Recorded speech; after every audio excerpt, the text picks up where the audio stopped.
Hi friends, welcome to all. நாங்கள் வந்து பார்த்தீங்கன்னா புதுசாக வந்து டைலர் மிஷின் வந்து வாங்கியிருக்கேன். பழைய மிஷின் எவ்வளோ ட்ரை பண்ணி பார்த்தேன், நல்லா அதை வந்து ரெடி பண்ணவே முடியல.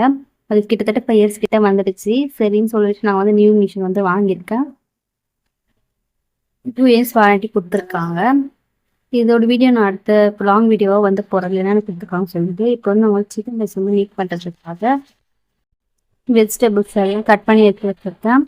சிக்கன் வந்து பார்த்தீங்கன்னா 65 வந்து நாங்கள் கடையில் வந்து வாங்கிட்டு வந்தோம். அது வந்து மேக் பண்ணுறது டைம் இல்லை, செம ரெயினாக இருக்குது. இங்கே வந்து பார்த்தீங்கன்னா கடாய் வச்சு ஆயில் ஊற்றி வச்சு தக்காளி கேரட் பீன்ஸ் குடமிளகா வந்து பார்த்தீங்கன்னா பேசியெல்லாம் வந்து கட் பண்ணிக்கலாம். ஆயிலும் நல்லா வந்து ஃபிட் பண்ணி நல்லா வந்து பச்சை வாசம் கிடைக்கும், நல்லா ஃபிட் பண்ணி வச்சுக்கலாம்.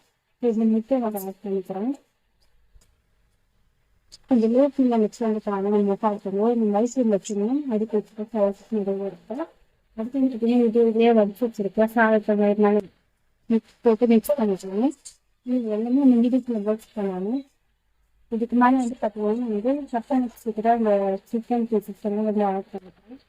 கரம் மசாலா, மிளகுத்தூள், சீரகத்தூள், chilli powder, pepper powder, salt எல்லாம் போட்டு நல்லா வந்து நல்லா நல்லா மிக்ஸ் பண்ணி வைக்கிறேன். இவ்வளோதான் சிம்பிளாக ஈஸியாக வந்து இந்த மிக்ஸி கலத்தில் எடுக்க வச்சு நம்ம வந்து கடுகுலாம் வாங்க போது அதை சோயா சாஸ் இதெல்லாம் ஆட் பண்ணிப்பாங்க. நிறைய ஸ்பைஸ் ஆட் பண்ணிப்பாங்க, போன வயசு பண்ணிப்பாங்க. வீட்டிலே ஹெல்த்தியாக நம்ம சூப்பராக ஈஸியாக வந்து மேக் பண்ண வேணாம். வீட்டில் இந்த மாதிரி ஹெல்த்தியாக எந்த மாதிரி வீட்டில் ட்ரை பண்ணி குழந்தைக்கு கொடுப்பீங்க சொல்லி மறக்காம கமெண்ட் பண்ணுங்க. அப்புறம் நானும் சாப்பிட்டு நான் தெரிஞ்சுக்கலாம்.